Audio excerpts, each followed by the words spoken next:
ഈശോയിൽ എൻ്റെ ഏറ്റവും പ്രിയപ്പെട്ട സഹോദരങ്ങളെ, നമുക്ക് നമ്മുടെ ജീവിത സാഹചര്യങ്ങളൊക്കെ കർത്താവിൻ്റെ സഹായം എന്തോരം കൂടുതൽ കിട്ടിയിട്ടുണ്ടെന്ന് നമ്മൾ ചിന്തിച്ച് നോക്കിയിട്ടുണ്ടെങ്കിൽ ചിലപ്പോൾ എണ്ണിത്തിട്ടപ്പെടുത്താൻ പറ്റാത്ത അത്രയും അനുഗ്രഹങ്ങളൊക്കെ നമുക്ക് കിട്ടിയിട്ടുണ്ടാവും. ചിലപ്പോൾ ഒരു പ്രതിസന്ധി നിൽക്കുമ്പോൾ ചിലപ്പോൾ നമ്മളൊന്നും ഓർക്കണമെന്നില്ല, ചിലപ്പോൾ മറന്നു പോകാം, ചിലപ്പോൾ കർത്താവിനോട് പരാതിപ്പെട്ടേക്കാം, വഴക്കൊക്കെ ഉണ്ടാക്കിയേക്കാം. ശരിക്കും ഓരോന്ന് ഓർത്ത് നോക്കിയേ, ഈശോയും കൂടെ ഇല്ലായിരുന്നെങ്കിൽ നമ്മൾ എന്നാ ചെയ്തേനെ അല്ലേ? ചില പ്രതിസന്ധി ഘട്ടങ്ങളിൽ നമ്മളിവിടെ ധ്യാനത്തിനൊക്കെ വരുന്നവരോട് ഷെയർ ചെയ്യുമ്പോൾ അവർ ഓരോ കാര്യങ്ങളൊക്കെ ഷെയർ ചെയ്യുമ്പോൾ ഞാനിങ്ങനെ ഓർത്തിട്ടുണ്ട്, ദൈവമേ ചില സങ്കടങ്ങളൊക്കെ ഇവരെങ്ങനെ അതിജീവിച്ചു. അവർക്ക് പറയാനുള്ള ഒത്തിരി ഇതിലേ ഉള്ളൂ, കർത്താവ് കൂടെ ഉണ്ടായിരുന്ന അച്ഛൻ. നമ്മൾ ഇതിപ്പോൾ കേട്ടുകൊണ്ടിരിക്കുമ്പോൾ ഓർത്ത് നോക്കിയേ, അച്ഛനിത് പറയുമ്പോഴും എനിക്കും നിങ്ങൾക്കൊക്കെ ഒരുപോലെ നമ്മൾ അംഗീകരിക്കുന്ന ഒരു കാര്യമായിരിക്കും, ഈശോ കൂടെ ഉണ്ടായിരുന്നുകൊണ്ട് നമ്മൾ പലതിനെ അതിജീവിച്ചു. ഈശോയും കൂടെ ഇല്ലായിരുന്നെങ്കിൽ നമ്മളെല്ലാം കൂടെ അങ്ങ് ഇല്ലാണ്ടായിപ്പോയനെ. ശരിയല്ലേ? ഓർത്ത് നോക്കണം പ്രിയപ്പെട്ട സഹോദരങ്ങളെ, കഴിഞ്ഞ കാലങ്ങളിൽ നമ്മുടെ കുഞ്ഞു കരച്ചിൽ ഈ ഭൂമിയിൽ കേട്ട സമയം മുതൽ, നമ്മുടെ കുഞ്ഞിക്കാലി ഈ ഭൂമിയിൽ തൊട്ട സമയം മുതൽ ഇഷ്ടംപോലെ പ്രതിസന്ധി, സങ്കടങ്ങൾ, വേദനകളൊക്കെ ഉണ്ടായിട്ടുണ്ട്. ഈ ദിവസങ്ങളിൽ നമുക്ക് ഉണ്ടായിട്ടുണ്ടാകാം. ഈശോ ഉണ്ടായിരുന്നത് കൊണ്ട് നമുക്ക് പിടിച്ചു നിൽക്കാൻ പറ്റി, നമുക്ക് അതിജീവിക്കാൻ പറ്റി. ഇന്നിപ്പോൾ ഇത് കേട്ടുകൊണ്ടിരിക്കുമ്പോഴും ഒരു വലിയ പ്രശ്നത്തിൽ കൂടെ കടന്നു പോവുകയാണെങ്കിലും നമ്മളെ പ്രത്യാശ നൽകേണ്ടതും നമ്മളെ മുന്നോട്ട് നയിക്കേണ്ടതും ഒരൊറ്റ ബോധ്യമാണ്, കർത്താവ് കൂടെ ഉണ്ട്, എനിക്ക് വേണ്ടി പ്രവർത്തിക്കാൻ, എന്നെ സ്നേഹിക്കാൻ വേണ്ടി. ചിലപ്പോൾ ഇതൊക്കെ കേട്ടുകൊണ്ടിരിക്കുമ്പോഴേ ചിലപ്പോൾ ഇതൊന്നും തലക്കേറുകയില്ലാത്ത സമയങ്ങൾ വരുമായിരിക്കും. ഈ അടുത്തിടയ്ക്ക് ഇവിടെ നടന്നൊരു ധ്യാനത്തിൽ ഞാനിങ്ങനെ ആൾക്കാരെയൊക്കെ കണ്ടുകൊണ്ടിരിക്കുകയാണ്. അപ്പോൾ ഒരു പെൺകുഞ്ഞ് വന്നിട്ട് ഷെയർ ചെയ്യുന്നു, അച്ഛാ ക്ലാസ്സുകളൊക്കെ എനിക്ക് മനസ്സിലാവുന്നുണ്ട്, വചനമൊക്കെ എനിക്ക് കേൾക്കാൻ പറ്റുന്നുണ്ട്, ഞാനതെല്ലാം എഴുതിയെടുക്കുന്നുണ്ട്, പക്ഷേ എനിക്കിതൊന്നും വിശ്വസിക്കാൻ പറ്റുന്നില്ല അച്ഛൻ. ഞാൻ പറഞ്ഞു, എന്തെങ്കിലും പ്രശ്നമുണ്ടോ? പ്രശ്നം ഷെയർ ചെയ്ത ഒറ്റ കാര്യമുള്ളൂ പ്രശ്നം. എനിക്ക് എൻ്റെ ജീവിത സാഹചര്യം ഇങ്ങനെയാണ്. ആ പെൺകൊച്ചിങ്ങനെ കുറച്ച് വിഷമങ്ങളൊക്കെ ഷെയർ ചെയ്തു, ഒരു പ്രൈവസിയിലുണ്ടാണ് നിങ്ങളോടത് പറയാതെ. അപ്പോൾ ഈ കുഞ്ഞ് കുറച്ച് കാര്യങ്ങളൊക്കെ പറഞ്ഞു. ഇത്രയും വിഷമം പിടിച്ച് നിൽക്കുന്ന സമയത്ത് ഈശോയുടെ വചനങ്ങളൊന്നും എനിക്ക് മനസ്സിലാവുന്നുണ്ട്, പക്ഷേ എനിക്ക് വിശ്വസിക്കാൻ പറ്റുന്നില്ല. ഇപ്പം ഓർത്തെ, ആ കൊച്ചിൻ്റെ മാത്രം പ്രശ്നമല്ല, ചില സമയത്ത് വലിയ പ്രതിസന്ധി, ബുദ്ധിമുട്ടുകൾ, ശ്വാസം മുട്ടുന്ന ദിവസങ്ങളൊക്കെ വരുന്ന സമയത്ത് ചിലപ്പോൾ ഈശോ ഇവിടെ ഉണ്ടെന്ന് നമുക്കറിയാം, ഈശോ സ്നേഹിക്കുന്നുണ്ടെന്നൊക്കെ അറിയാം, പക്ഷേ ചില സമയത്ത് വചനമൊക്കെ കേൾക്കുമ്പോഴത്തേനും വിശ്വസിക്കാൻ പറ്റില്ല. ചിലപ്പോൾ ദേഷ്യവും വരും, ചിലപ്പോൾ നിർത്തിയിട്ട് എഴുന്നേറ്റ് പോകാനൊക്കെ തോന്നും. ഇതൊക്കെ ഉള്ളോ കേൾക്കാൻ എന്നൊക്കെ വിചാരിക്കും. പ്രിയപ്പെട്ട സഹോദരങ്ങളെ, ഒറ്റ കാര്യം നമുക്ക് ചെയ്യാൻ പറ്റുന്നത്, ചില പ്രതിസന്ധികൾ, ചില പ്രയാസങ്ങളൊക്കെ യു ഹാവ് ടു വെയിറ്റ് അല്ലേ? ഈശോയ്ക്ക് ഒരു സമയം തീർച്ചയായിട്ടും കൊടുക്കണം കർത്താവിന് ഇടപെടാൻ. പറ്റാഞ്ഞിട്ടല്ല, കർത്താവിന് വേണമെങ്കിൽ ഇപ്പോൾ ഒറ്റ മൊമെൻറ്റിൽ ഈ അത്ഭുതം പ്രവർത്തിക്കാം. നമ്മളെ ഒന്നും കൂടെ ചിലപ്പോൾ സ്ട്രോങ് ആക്കാൻ വേണ്ടി ചില സമയങ്ങളിൽ ഈശോ അത്ഭുതം പ്രവർത്തിക്കാൻ വേണ്ടി ഇച്ചിരി ഡിലേ ആവാറുണ്ട്. ആ ഡിലേ ചിലപ്പോൾ നമുക്കൊരു നൂറ്റാണ്ടുകളുടെ ഗ്യാപ്പ് പോലെയൊക്കെ തോന്നും. പക്ഷേ ഈശോയുടെ കൃത്യസമയം, നമ്മൾ ഈ പറയുന്നൊരു വാക്കില്ലേ, കൈറോസ് ആൻഡ് ക്രോണോസ് ഈ ലോകത്തിൻ്റെ സമയം, കൈറോസ് കർത്താവിൻ്റെ സമയം. ആ ഒരു ബ്യൂട്ടിഫുൾ ടൈമിന് വേണ്ടി നമ്മളൊന്ന് കാത്തിരിക്കാൻ തയ്യാറായാൽ ഈശോ അതിശക്തമായിട്ട്, നമ്മൾ പ്രതീക്ഷിക്കുന്നതിനും നമ്മൾ സ്വപ്നം കാണുന്നതിനെക്കാട്ട് അപ്പുറമായിട്ട് ഉറപ്പായിട്ടും കർത്താവ് പ്രവർത്തിക്കും. ഈ യെശയ്യാ പ്രവാചകൻ്റെ പുസ്തകത്തിൽ പ്രവാചകൻ കർത്താവിൻ്റെ ഒരു പ്രത്യേക സ്വഭാവത്തെക്കുറിച്ച്, ഒരു സവിശേഷതയെക്കുറിച്ച് ഇങ്ങനെ അവതരിപ്പിക്കുന്നുണ്ട്. യെശയ്യാ 64:4, തന്നെ കാത്തിരിക്കുന്നവർക്ക് വേണ്ടി അധ്വാനിക്കുന്ന ദൈവം.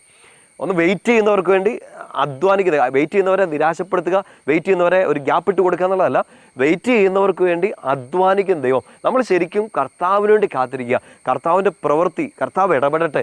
ഞാൻ എന്നാ ചെയ്തിട്ടും, ഞാൻ എന്നാ ഉപദേശിച്ചിട്ടും, ഇല്ലെങ്കിൽ ഞാൻ എത്ര മലമറിച്ചിട്ടും മസിൽ പിടിച്ചിട്ടും ഇതിനൊരു ഉത്തരവും കിട്ടുന്നില്ല.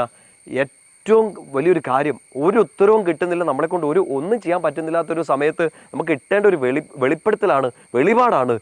ഇത് കർത്താവിൻ്റെ സമയമാണ്, കർത്താവ് പ്രവർത്തിക്കേണ്ട സമയമാണ്. നീ അനങ്ങാണ്ടിരിക്കുക, നീ ഈശോയിൽ കുറച്ചുകൂടെ ഒന്ന് ട്രസ്റ്റ് ചെയ്തൊന്ന് പ്രാർത്ഥിച്ച് ഒരുങ്ങിയിരിക്കുക. ഈശോ കൃത്യമായിട്ട് പ്രവർത്തിക്കുക. യെശയ്യാ 64:4 അങ്ങനെയാണ്, തന്നെ കാത്തിരിക്കുന്നവർക്ക് വേണ്ടി അധ്വാനിക്കുന്ന ഒരു കർത്താവ്. നിങ്ങൾക്കത് വിശ്വസിക്കാൻ പറ്റുന്നുണ്ടോ? ശരിക്കും ഹൃദയത്തിലോട്ട് ഏറ്റെടുത്ത് എന്നിട്ട് പ്രാർത്ഥിക്കണം. അച്ഛൻ ഒരു 2-3 വചനങ്ങൾ പറഞ്ഞുതരാം, നിങ്ങളൊന്ന് നോട്ട് ബുക്കിലേക്ക് എഴുതിയെടുക്കണേ. നിങ്ങളങ്ങനെ നോട്ട് ബുക്കിലേക്ക് എഴുതിയെടുക്കുന്ന ഒരു ശീലമൊക്കെ ഉണ്ടോ? വചനമൊക്കെ എഴുതിയിടുന്ന, ഡയറിയൊക്കെ എഴുതിയിടുന്ന ആൾക്കാരുണ്ട്. കേൾക്കുന്ന വചനങ്ങളൊക്കെ ഓരോ ദിവസവും വായിക്കുന്ന ഒരു വചനം സ്പെഷ്യലായിട്ട് ഓരോ ദിവസമൊക്കെ എഴുതിയിടുന്ന ആൾക്കാരുണ്ട്. ഒരു സ്പിരിച്വൽ ജേർണലിംഗ് ഒക്കെ നടത്തുന്നത്. നിങ്ങൾക്ക് അങ്ങനെ ഉണ്ടെങ്കിൽ ഒരു 2-3 വചനം ഇന്നൊന്ന് പറഞ്ഞുതരാം, നമുക്കൊന്ന് ഒരുമിച്ച് പ്രാർത്ഥിക്കാൻ വേണ്ടി. ഒന്നാമത്തെ വചനം ഇങ്ങനെയാണ്, അതായത് നിങ്ങൾക്ക് ഏറ്റവും സഹായമൊന്നും കിട്ടുന്നില്ലാത്തൊരു സമയം, വളരെ ബുദ്ധിമുട്ട് നിൽക്കുന്ന ഒരു സമയത്ത് നിങ്ങളെ ശക്തിപ്പെടുത്തുന്ന വചനങ്ങളൊന്നും ഈ സങ്കീർത്തനം 57 അതിൻ്റെ 2-3 വാക്യങ്ങൾ. വചനം കാണാതെ അറിയാൻ തോന്നുന്നല്ലേ? അത്യുന്നതനായ ദൈവത്തെ ഞാൻ വിളിച്ചപേക്ഷിക്കുന്നു, എനിക്ക് വേണ്ടി എല്ലാം ചെയ്തു തരുന്ന ദൈവത്തെ തന്നെ. ഈശോയെ നമ്മൾ വിളിച്ച് പ്രാർത്ഥിക്കുകയാണ്. ആ ഈശോ നമുക്കാരാണ്? എനിക്ക് വേണ്ടി എല്ലാം ചെയ്തു തരുന്ന ദൈവം. അടുത്തൊരു സ്റ്റേറ്റ്മെൻറ്റ് ഇങ്ങനെയാണ്, അവിടുന്ന് സ്വർഗത്തിൽ നിന്ന് സഹായം അയച്ച് എന്നെ രക്ഷിക്കും, എന്നെ സഹായിക്കും. ഈശോയെ വിളിച്ചപേക്ഷിക്കുക. യെശയ്യാ 64:4 പറഞ്ഞില്ലേ, ഈശോയ്ക്ക് വേണ്ടി ഒന്ന് വെയിറ്റ് ചെയ്യുക, കർത്താവ് പ്രവർത്തിക്കാൻ വേണ്ടി ഒന്ന് തയ്യാറെടുത്തിരിക്കുക. അങ്ങനെ പ്രവർത്തിക്കുന്നവർക്ക് വേണ്ടി ആ അത്യുന്നതനായ ദൈവം എങ്ങനെ പ്രവർത്തിക്കുക? സ്വർഗത്തിൽ നിന്ന് സഹായം അയച്ച് നിന്നെ രക്ഷിക്കും. മറ്റൊരു വചനം, സുന്ദരമായൊരു വചനമാണ്, സങ്കീർത്തനത്തിൽ തന്നെ 108-ാം സങ്കീർത്തനത്തിൻ്റെ 13-ാമത്തെ വാക്യം. വചനം ഇങ്ങനെയാണ്, കർത്താവ് കൂടെ ഉണ്ടെങ്കിൽ ഞങ്ങൾ ധീരമായിട്ട് പൊരുതും, അവിടുന്നാണ് ഞങ്ങളുടെ ശത്രുക്കളെ ചവിട്ടി മെതിക്കുന്നത്. എന്ന് വെച്ചാൽ മുമ്പോട്ടുള്ള യുദ്ധം ആരെങ്കിലും ഇടിക്കുന്നോ തൊഴിക്കുന്നോ ചവിട്ടുന്നതിനെ കുറിച്ചല്ല. നമുക്ക് മുമ്പോട്ട് പോകാൻ പറ്റാത്ത ചില സ്ഥിതികളുണ്ട്. പക്ഷേ വചനം പറയാണ്, ദൈവം കൂടെ ഉണ്ടെങ്കിൽ ഞങ്ങൾ ശക്തമായി പൊരുതും. ഈ പരീക്ഷയായിരിക്കാം, നാളെ വരുന്ന ഒരു ഇൻ്റർവ്യൂ ആയിരിക്കാം, നിങ്ങൾക്ക് ചെയ്തു തീർക്കേണ്ട ഒരു കാര്യമായിരിക്കാം, നിങ്ങൾക്ക് ഈ സമയം കൊണ്ട് ഈ സമയബന്ധിതമായിട്ട് ചെയ്തു തീർക്കേണ്ട ചില പ്രൊജക്റ്റുകൾ, ചില തീരുമാനങ്ങളൊക്കെ ആയിരിക്കാം, എടുത്തൊരു തീരുമാനം പൂർത്തിയാക്കേണ്ടതായിരിക്കാം. സങ്കീർത്തനം 108:13 വചനം വായിച്ച് പ്രാർത്ഥിക്കണം. ഹൃദയത്തിലോട്ടത് എഴുതിയെടുക്കുകയല്ല, ഹൃദയത്തിലോട്ടത് വേറിട്ട് ഉറപ്പിക്കണം. സ്വർഗത്തിൽ നിന്നൊരു സഹായം ഞങ്ങൾക്ക് കിട്ടും. കർത്താവ് തന്നെയാണ് ഞങ്ങളുടെ ശത്രുക്കളെ ചവിട്ടി മെതിക്കുന്നത്. കർത്താവ് കൂടെ ഉണ്ടെങ്കിൽ ഞങ്ങൾ ധീരമായിട്ട് പൊരുതും. ഈ 2 വചനങ്ങൾ മനസ്സിലോട്ടെടുക്കാം. മൂന്നാമത്തെ ഒരു വചനം കൂടെ പറഞ്ഞത് അവസാനിപ്പിക്കുകയാണ്. നിങ്ങൾക്ക് നന്നായിട്ട് അറിയാവുന്ന ഒരു വചനമാണ് നെഹേമ്യ 2:20. പഴയ നിയമത്തിലെ സുന്ദരമായൊരു പുസ്തകമാണ് നെഹേമ്യയുടെ 2:20.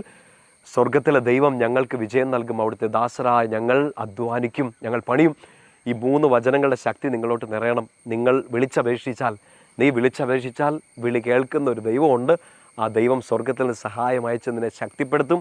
അവിടുന്ന് നിനക്ക് വേണ്ടി യുദ്ധം ചെയ്യും. അവിടുത്തെ സഹായത്താൽ നീ യുദ്ധം വിജയിക്കും. സ്വർഗത്തിലെ ദൈവം നിനക്ക് വിജയം നൽകും. നീ മുമ്പോട്ട് പ്രാർത്ഥിക്കുക, അധ്വാനിക്കുക, പഠിക്കുക, ഏൽപ്പിച്ച കാര്യങ്ങൾ ഏറ്റവും നന്നായിട്ട് ചെയ്യുക. അനുഗ്രഹം കർത്താവ് തരും. തനിക്ക് വേണ്ടി കാത്തിരിക്കുന്നവർക്ക് വേണ്ടി അധ്വാനിക്കുന്ന ഒരു ദൈവം നിന്നെ സഹായിക്കും. ഈശോയുടെ നാമത്തിൽ ഞാൻ നിങ്ങളെ അനുഗ്രഹിക്കുന്നു. പിതാവിൻ്റെയും പുത്രൻ്റെയും പരിശുദ്ധാത്മാവിൻ്റെയും നാമത്തിൽ ആമേൻ.